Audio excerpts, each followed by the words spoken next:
Welcome to the channel ATP मंत्रा।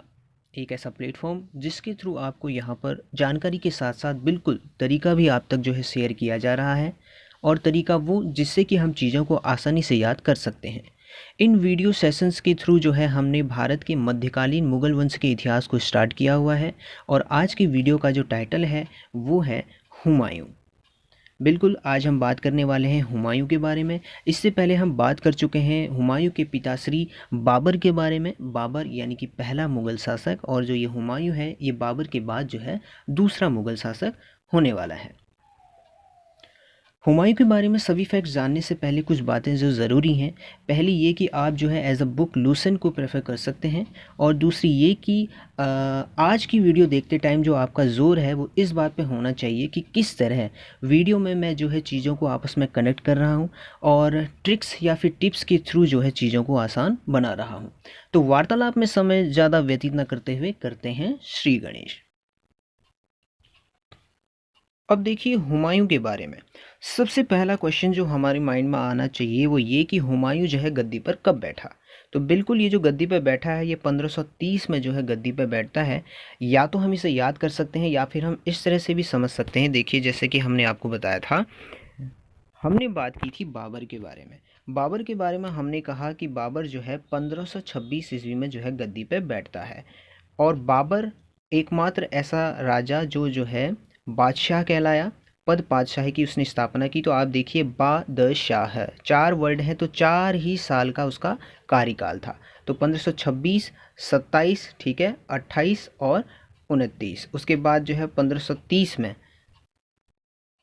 हुमायूं जो है यहाँ पे राजा बन जाता है। तो 26, 27, 28, 29, 30, तो 1530 में जो है हुमायूं यहाँ पे गद्दी में बैठता है। तो बिल्कुल क्लियर हो गया है ये कि हुमायूं जो है गद्दी में कब बैठा, 1530 में बैठा। अब देखिए हुमायूं के बारे में जो है सारे फैक्ट्स आपको क्लियर हो जाएंगे। केवल आप जो है 3 चीज़ों को याद कर लेंगे, बिल्कुल 3 चीज़ों को याद कर लेंगे मेरे कहने पे, ठीक है। उसके बाद जो है सारी चीज़ें हम आपस में कनेक्ट करते हुए चलेंगे। तो सबसे पहली बात जो हमें याद रखनी है वो ये कि ये जो है बाबर का उत्तराधिकारी था। बिल्कुल, बाबर के बाद जो राजा बनता है वो कौन बनता है, हुमायूं बनता है। उसके बाद इसके बारे में दूसरी बात ये है कि ये जो है अपने आप में सतरंगी था। ठीक है, क्या था, सतरंगी। अब क्या था, कैसे था, वो आगे बात करेंगे। लेकिन दूसरी जो इम्पोर्टेंट बात है वो ये कि ये सतरंगी है। और तीसरी इसके बारे में बात ये है कि ये जो है शेरशाह इसका जो है दुश्मन हुआ। ठीक है, तो 3 बातें। अब बहुत आसान है, देखो हुमायूं में भी 3 ही शब्द हैं, तो 3 ही बातें याद रख लेते हैं। पहला ये कि बाबर का उत्तराधिकारी था, और साथ ही साथ बाबर ने इसको बख्शा था। ठीक है, कहेंगे बाबर ने इसको बख्शा था। ठीक है, दूसरी बात ये कि सतरंगी है। अच्छा, अपने आप में थोड़ी सी अजीब बात है कि सतरंगी है, ठीक है। और तीसरा ये कि शेरशाह इसका दुश्मन हुआ। जब जब हुमायूं की बात आएगी तब तक जो है शेरशाह की भी चर्चा होगी, क्योंकि हुमायूं जो है शेरशाह और ये दोनों जो है एक दूसरे के समकालीन है। समकालीन का मतलब एक ही टाइम पीरियड में ये दोनों थे। ठीक है, तो बात कर लेते हैं अपनी जो पहली बात है। पहली बात हमने कहा कि बाबर का उत्तराधिकारी हुआ और बाबर ने इसको बख्शा था। अब देखिए, बख्श देना क्या होता है। बख्श देने का अपने आप में जो मतलब होता है वो होता है माफ़ कर देना। ठीक है, तो कहने का मतलब बाबर ने इसको माफ़ किया था। अब माफ़ क्यों किया था भाई, माफ़ तभी करेगा जब बाबर कहीं गुस्सा हुआ होगा। तो बिल्कुल आपको मैंने एक कहानी बताई थी, बाबर और उसका बेटा हुमायूं दोनों के बारे में एक कहानी बताई थी कि किस तरह वो जो है एक बार किचन में जो है कुछ डिश बना रहे होते हैं, अरहर की दाल बना रहे होते हैं, तो वहाँ पे बाबर गुस्सा हो जाता है। ठीक है, इस पर गुस्सा हो जाता है, तो उस दौरान जो है वो इसको माफ़ कर देता है, बख्श देता है। तो इस तरह से हम कनेक्ट कर सकते हैं चीज़ों को। तो बाबर ने इसको बख्शा था। अब बख्शा था का मतलब देखिए, जो सबसे पहली बात जो रेड कलर में यहाँ पे मेंशन है ना, वो केवल कुछ चीज़ें हैं जिनके थ्रू हम याद रख सकते हैं। बाकी जितना भी ब्लैक कलर से लिखा हुआ है वही हमारे काम का है। ये सतरंगी कोई काम का नहीं है, और बाबर ने इसको बख्शा था ऐसा भी कुछ नहीं है। ठीक है, तो बाबर ने इसको बख्शा था, हमने कहा इसका मतलब ये है कि ये सबसे पहले जो है यानी कि पूर्व में बदख्शां का सूबेदार था। कहाँ का सूबेदार था, बदख्शां का सूबेदार था कौन, हुमायूं, ठीक है। यानी बाबर जब अपने आप में शासक था तो उस दौरान ये जो है बदख्शा एक क्षेत्र वहाँ का जो है सूबेदार हुआ, ठीक हो गया। अब हुमायूं के शासक बनते ही इसने अपने पिता की आज्ञा के अनुसार साम्राज्य का हिस्सा जो है अपने भाइयों में बांट दिया था, ठीक है। तो अब इसके कितने भाई हैं और कौन कौन सा क्षेत्र उसने भाइयों को बांटा, तो इसकी चर्चा हम अभी करने वाले हैं। और यहाँ पे जो है एक पॉइंट और ध्यान में रखेंगे, वो ये कि देवरा का युद्ध इसने किया था 1531 ईस्वी में। बिल्कुल 1530 में देखिए ये गद्दी पे बैठता है, 1530 में गद्दी पे बैठता है। उसी के साथ साथ एक साल बाद 1531 में एक युद्ध भी ये कर देता है जिसको हम बोलते हैं देवरा का युद्ध। अब आगे जानते हैं कि किस तरह इसने जो है अपने जो साम्राज्य है उसको जो है अपने भाइयों में बांटा, किस तरह से उसने अपना साम्राज्य अपने भाइयों में बांटा है। तो देखिए राज्य का बंटवारा वो कुछ इस तरह से करता है। इसके जो भाई हैं वो कौन कौन से होते हैं, कामरान होता है, अस्करी, हिंदाल, ठीक है। एक चचेरा भाई भी है जो है सुलेमान मिर्ज़ा।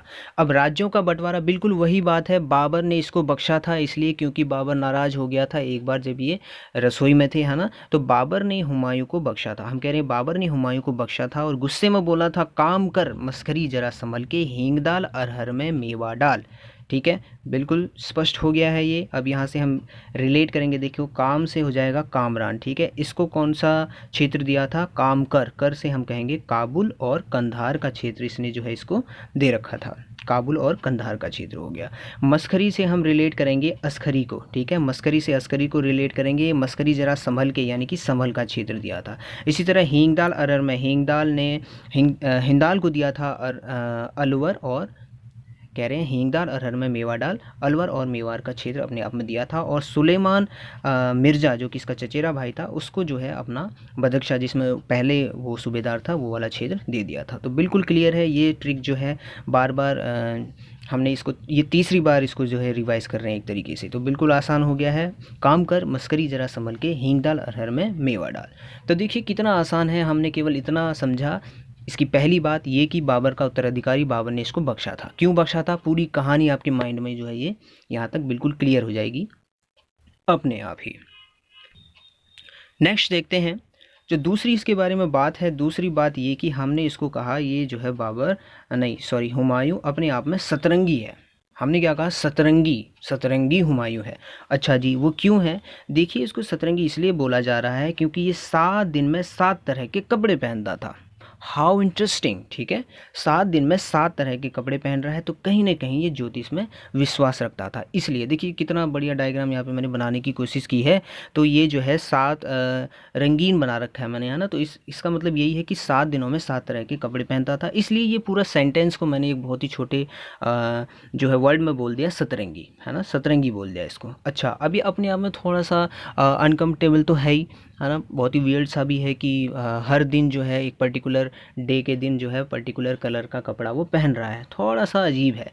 तो फिर क्या हुआ, ठीक है, उसके बाद इसने ये कब तक किया, 3 साल तक किया।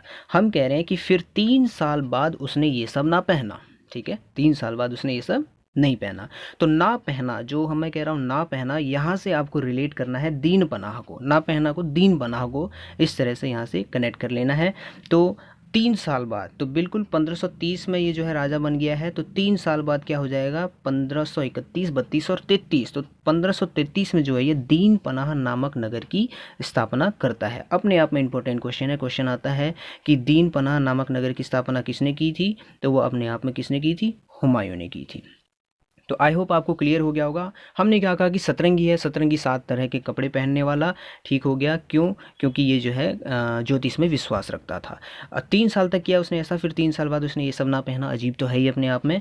तो ना पहना से हम रिलेट कर लेंगे दीन पनाह को, 3 साल बाद यानी कि 1533 में दीन पनाह नामक नगर की स्थापना ये कर देता है। आगे देखते हैं, आगे जो तीसरी बात है, तीसरी बात वो ये है कि ये जो है शेरशाह से जो है इसकी दुश्मनी थी, है ना।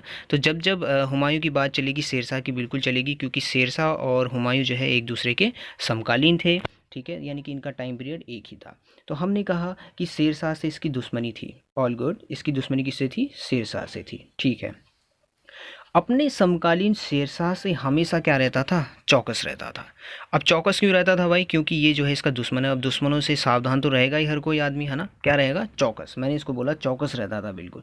देखिए कितना चौकस है, ठीक है? बिल्कुल देखिए आप, बिल्कुल आंखें खोल के एकदम बिल्कुल चौकस हो रखा है। किससे? अपने दुश्मन शेरशाह से, ठीक है? इस तरह से यहाँ पे समझ सकते हैं थोड़ा सा। अब चौकस से भी जो है हम रिलेट करेंगे। देखिए चौकस, एक एक वर्ड अगर इसका उठा लिया जाए तो चौ से आ जाएगा चौसा का युद्ध, क से आ जाएगा कन्नौज का युद्ध, और सौ से आ जाएगा अपने आप में सरहिंद का युद्ध। तो तीनों के तीन युद्ध जो हैं हुमायूं के हुए हैं अफ़गानियों से, ठीक है? तो शेरशाह सूरी अपने आप में एक अफ़गानी शासक था। तो शेरशाह इसका दुश्मन था, बिल्कुल उससे ये चौकस हो गया था, है ना? चौकस कह सकते हैं, बिल्कुल चौकस रहता था। और चौसा का युद्ध कन्नौज का और सरहिंद का युद्ध जो है अफ़गानियों से ही इसका बैक टू बैक हुआ है। तो इसमें जो स्टार्टिंग के जो युद्ध हैं, देखिए चौसा का और जो कन्नौज का युद्ध है, ये अपने आप में इसका जो ये युद्ध चला, दोनों युद्ध ये जो है शेरशाह से हुए हैं, ठीक है? यहाँ पे देखिए मेंशन किया हुआ है हुमायूं वर्सेस शेरशाह, हुमायूं वर्सेस शेरशाह। और सरहिंद का जो युद्ध हुआ वो हुआ हुमायूं वर्सेस सिकंदर। सिकंदर कौन था? शेरशाह का ही उत्तराधिकारी था कोई, तो उसके साथ इसका तीसरा युद्ध हुआ था। तो अंडरलाइन यहाँ पे किया हुआ है, आप देख सकते हैं, बिल्कुल अंडरलाइन मैंने किया हुआ है, यानी कि हुमायूं वर्सेस शेरशाह में शेरशाह के नीचे मैंने अंडरलाइन किया हुआ है। इसका मतलब इस युद्ध में शेरशाह जीता था। कन्नौज का जो युद्ध हुआ था उसमें भी कौन जीत गया था? बिल्कुल शेरशाह जीत गया था। और सरहिंद का जो युद्ध हुआ था फिर उसमें फाइनली हुमायूं जीता था। तो चौसा और कन्नौज का युद्ध, बात करते हैं थोड़ा सा चौसा और कन्नौज का युद्ध। तो दोनों युद्ध हुए इसके शेरशाह से, और शेरशाह ने इसको जो है बिल्कुल परास्त कर दिया था। तो शेरशाह ने एक तरीके से इसकी नाक में दम किया हुआ था, ठीक है? तो यहाँ पे क्या लिखा है, थोड़ा सा ध्यान देंगे। यहाँ पे मैंने लिखा है कन्नौज के युद्ध के बाद शेरशाह ने हुमायूं को खदेड़ दिया और दिल्ली पर अधिकार कर लिया, ठीक है? 15 वर्षों के लिए मुगलों का शासन समाप्त हो गया। इस दौरान हुमायूं ने निर्वासित जीवन जिया। बिल्कुल, वो जो युद्ध हुआ वो कौन सा युद्ध था? कन्नौज का युद्ध था, बिल्कुल। तो याद रखेंगे कन्नौज का जो युद्ध हुआ, यानी कि चौकस, ज़्यादा वो नहीं करना है, बीच का जो क है यहाँ से कन्नौज ले लेना है। कन्नौज का युद्ध हुआ था शेरशाह वर्सेस हुमायूं, जिसमें शेरशाह जीत गया था, हुमायूं को भगा दिया, खदेड़ दिया। तो उसके बाद क्या हुआ? 15 साल तक एक तरीके से जो ये मुग़ल हैं इनका पूरी तरह से क्या हो गया था, एक तरीके से मतलब स्टॉप, ब्रेक लगा दिया था। मुग़लों का टाइम यहाँ पे ख़त्म हो गया था 15 सालों के लिए, ठीक है? तो 15 सालों के लिए जो राज करेगा वो कौन करेगा? अपने आप में शेरशाह करेगा, और सूरी साम्राज्य वो अपने आप में स्थापित करता है। तो इसके बारे में भी जानेंगे। तो मेन बात यही है कि शेरशाह से जो है ये बिल्कुल चौकस रहा। तीनों युद्ध हुए, अपने आप में जो कन्नौज का युद्ध था उस युद्ध में बुरी तरह से हार गया, और 15 वर्षों के लिए इसने घुमक्कड़ों का जीवन जिया, निर्वासित जीवन जिया, यानी कि इधर उधर भटकता रहा। अब ये राजा नहीं है। आगे देखते हैं। अब जब हुमायूं के सारे युद्धों की बात कर रहे हैं तो एक बार हम जो है थोड़ा सा यहाँ पे देख लेते हैं कि इसके जो युद्ध लड़े गए वो कौन कौन से थे। तो देखिए हुमायूं द्वारा जो लड़े गए युद्ध थे, सबसे पहले देवरा का युद्ध अभी हमने डिस्कस किया था। देवरा का युद्ध कब हुआ था? 1531 में, जैसे ही गद्दी में बैठा वो जस्ट 1530, एक साल बाद देवरा का युद्ध हो गया। चौसा का युद्ध कब हुआ है? 1500 ठीक है 39 में हुआ है, ठीक है? चौसा का युद्ध हुआ है। कन्नौज यानी कि बिलग्राम का युद्ध बोलते हैं इसको, कन्नौज भी बोलते हैं, ये हुआ है 1540 में हुआ है। और सरहिंद का युद्ध जो हुआ है 1555 में हुआ है। तो अब याद कैसे करेंगे? बहुत आसान है। देखिए चौसा का युद्ध और कन्नौज का युद्ध तो मान लीजिए कि एक तरीके से शेरशाह के साथ ही था, बैक टू बैक है। ये 39 में है तो ये 40 में है, कोई दिक्कत वाली बात नहीं है। देवरा का युद्ध भी जस्ट याद हो गया होगा, 1530 में गद्दी पे बैठा, तो एक साल बाद ही 1531 ठीक हो गया। उसके बाद थोड़ा सा देखिए क्या हुआ। देवरा यानी कि आप देखिए यहाँ पर टाइम पीरियड देखिए, 1530 में वो जो है गद्दी पे बैठा है, ऑल गुड। 1530-31 में युद्ध हुआ, और 1539 तक, है ना, जब तक कि चौसा का युद्ध नहीं हुआ तब तक शेरशाह से उसका कोई पंगा नहीं था, ठीक था, मामला सही चल रहा था। यानी उसके ठाठ थे, किसके? हुमायूं के ठाठ चल रहे थे उस टाइम पे, जब तक कि शेरशाह नहीं आया, चौसा का युद्ध नहीं हुआ। तो ठाठ थे कह रहा हूँ, तो इसका मतलब आप 31 में 8 ज़रा ऐड करेंगे, 8 ऐड करेंगे तो आपको मिल जाएगा क्या? 1539 का टाइम पीरियड मिल जाएगा, ठीक है? तो एक तरीका है याद करने का, वैसे आप सेपरेट भी जो है इन चीज़ों को जो है कंसिडर कर सकते हैं। तो देवरा का युद्ध 31 में हुआ, मैं कह रहा हूँ कि तब तक जो उसके ठाठ थे, तो इसमें जो है 8 ऐड कर दीजिए जस्ट, तो आपको टाइम मिल जाएगा 1539 का। चौसा का युद्ध हुआ, उसके बाद ही जो है 1540 में कन्नौज का युद्ध हुआ। कन्नौज के युद्ध में तो उसका काम तमाम हो गया हुमायूं का, है ना, उसका मुगल काल थोड़ी देर के लिए बंद हो गया। मुगल साम्राज्य, ठीक है, उसका राजकाज बंद हो गया। 15 सालों तक घुमक्कड़ का जीवन जिया। इसमें 15 ऐड कर देंगे आप 1540 में, तो बिल्कुल 1550 का टाइम पीरियड अपने आप ही आ जाएगा। तो फिर से वो जो है एक सरहिंद का युद्ध होता है, वापस हुमायूं जो है थोड़ा सा फिर से अटैक करता है, और उस टाइम पे जो है शेरशाह नहीं होता, ठीक है। शेरशाह का टाइम पीरियड बहुत ही कम टाइम के लिए है। उसका कोई एक उत्तराधिकारी कहेंगे सिकंदर, सिकंदर के साथ युद्ध हुआ उसका, ठीक है। और इस तरह वापस से जो है वो गद्दी हासिल कर लेता है कौन, हुमायूं। तो यहाँ पे कुछ बातें लिखी हैं। 1555 सूरी अफगानी शासक सिकंदर को हराकर फिर से दिल्ली में मुगल साम्राज्य जो है स्थापित करता है। कब करता है, लास्ट में जो है सरहिंद के युद्ध के बाद। एक बार फिर से आप इसको देख लेंगे तो चीज़ें बिल्कुल क्लियर हो जाएंगी।